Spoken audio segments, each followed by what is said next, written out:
আসসালামু আলাইকুম আব্বা, কই যান? ওয়ালাইকুম সালাম বাবা। বাজার জামাই ট্রেন যাচ্ছে তো তোর হাসা নিয়ে চাকরানদের জামাই নয়, মাছ মাংস তো হইবি। জামাই কথা তোমার মধ্যে নেশা জামাই নয়।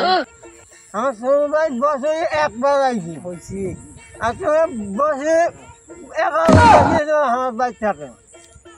এই জামাই ফোনে আইলো বুঝি। হ্যালো জামাই,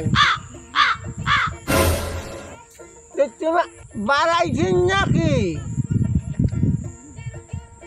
এই কুদ্দুসের বাড়ি সামন খেন না, এই হঠাৎ বৃষ্টি কাদো হয়েছে। ওখান থেকে চলে আইসের দরকার নাই। এই বড় জামাই আছে না, তাই গাড়ি কেন হাঁটলে হাঁটিয়ে নিয়ে আসছে। কেদার হাটে কেদার নিয়ে আইছে, চড়ি আসলে হবার না। দেখছো কথা, জামাইকে কি 90,000 টাকা গেলে আমার গাড়ি কিনে দিয়েছ, তা সেই গাড়ি কি তোমার টিকলে মানায়?